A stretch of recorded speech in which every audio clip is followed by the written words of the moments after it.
Sabemos que, se for destruída a temporária habitação terrena em que vivemos, temos da parte de Deus um edifício, uma casa eterna nos céus, não construída por mãos humanas. Enquanto isso, gememos, desejando ser revestidos da nossa habitação celestial, porque estando vestidos, não seremos encontrados nus, pois enquanto estamos nessa casa, gememos e nos angustiamos porque não queremos ser despidos, mas revestidos da nossa habitação celestial para que aquilo que é mortal seja absorvido pela vida. Foi Deus que nos preparou para esse propósito, dando-nos o Espírito como garantia do que está por vir. Portanto, temos sempre confiança e sabemos que, quanto estamos no corpo, estamos longe do Senhor, porque vivemos por fé e não pelo que vemos.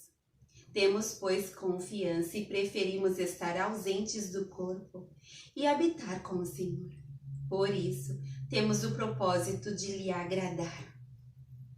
Quer estejamos no corpo, quer o deixemos, pois todos nós devemos comparecer perante o tribunal de Cristo, para que cada um receba de acordo com as obras praticadas por meio do corpo, quer sejam boas, quer sejam más. Uma vez que conhecemos o temor ao Senhor, procuramos persuadir os homens. O que somos está manifesto diante de Deus, e esperamos que esteja manifesto também diante da consciência de vocês. Não estamos tentando novamente recomendar-nos a vocês, porém lhes estamos dando a oportunidade de exultar em nós, para que tenham que responder aos que se vangloriam das aparências, e não do que está no coração. Se enlouquecemos é por amor a Deus. Se conservamos o juízo é por amor a vocês, pois o amor de Cristo nos constrange, porque estamos convencidos de que um morreu por todos. Logo, todos morreram, e ele morreu por todos, para que aqueles que vivem já não vivam mais para si mesmos, mas para aquele que por eles morreu e ressuscitou. De modo que, de agora em diante, a ninguém mais consideramos do ponto de vista humano.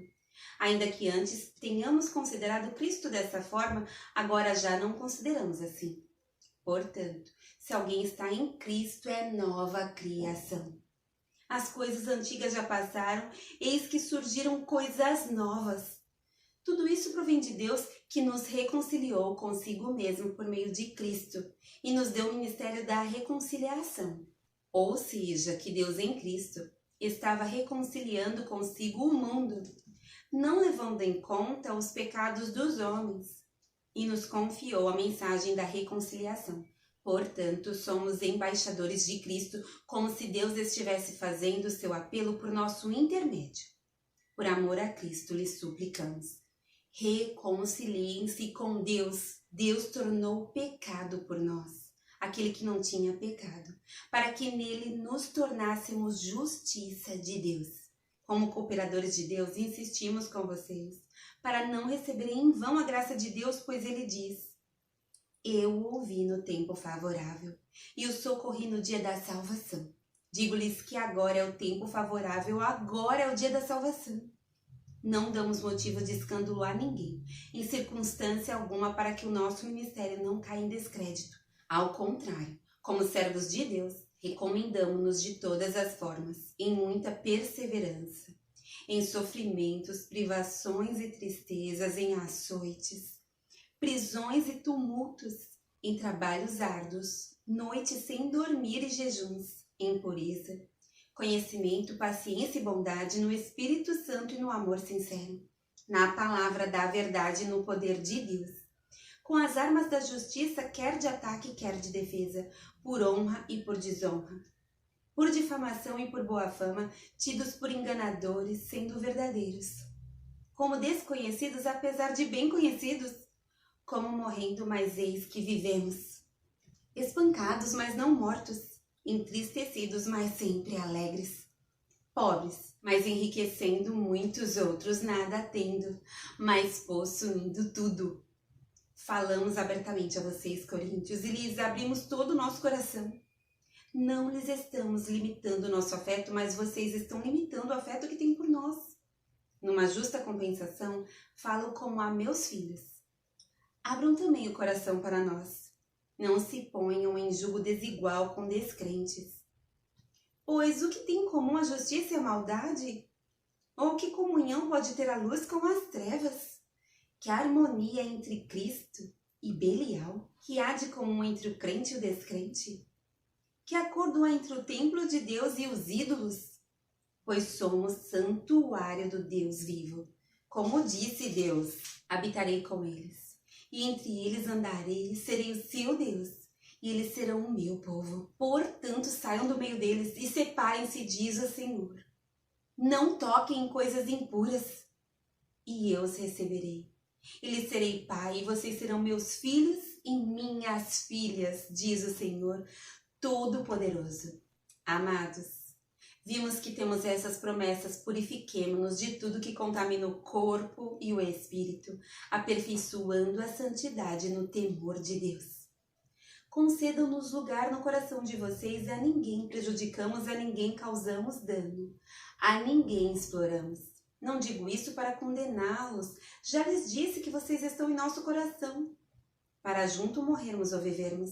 Tenho grande confiança em vocês e de vocês tenho muito orgulho. Sinto-me bastante encorajado, minha alegria transborda em todas as tribulações. Pois quando chegamos à Macedônia não tivemos nenhum descanso, mas fomos atribulados de toda forma. Conflitos externos, temores internos. Deus, porém, que consola os abatidos, consolou-nos com a chegada de Tito, e não apenas com a vinda dele, mas também com a consolação que vocês lhe deram. Ele nos falou da saudade, da tristeza e da preocupação de vocês por mim, de modo que a minha alegria se tornou ainda maior. Mesmo que a minha carta lhes tenha causado tristeza, não me arrependo. É verdade que a princípio me arrependi, pois percebi que a minha carta os entristeceu, ainda que por pouco tempo. Agora, porém, me alegro. Não porque foram entristecidos, mas porque a tristeza os levou ao arrependimento, pois vocês se entristeceram como Deus desejava, e de forma alguma foram prejudicados por nossa causa. A tristeza, segundo Deus, não produz remorso, mas sim um arrependimento que leva à salvação. E a tristeza, segundo o mundo, produz morte. Vejam que esta tristeza, segundo Deus, produziu em vocês que dedicação, que desculpas, que indignação, que temor, que saudade, que preocupação, que desejo de ver a justiça feita. Em tudo vocês se mostraram inocentes a esse respeito. Assim se lhes escrevi, não foi por causa daquele que cometeu o erro, nem daquele que foi prejudicado, mas para que diante de Deus vocês pudessem ver por si próprios como são dedicados a nós. Por isso tudo fomos revigorados. Além de encorajados, ficamos mais contentes ainda ao ver como Tito estava alegre, porque seu espírito recebeu o refrigério de todos vocês. Eu lhe tinha dito que estava orgulhoso de vocês e vocês não me decepcionaram. Da mesma forma como era verdade tudo o que lhes dissemos, o orgulho que temos de vocês diante de Tito também mostrou-se verdadeiro. E a afeição deles por vocês fica ainda maior, quando lembra que todos vocês foram obedientes, recebendo com temor e tremor. Alegro-me por ter plena confiança em vocês.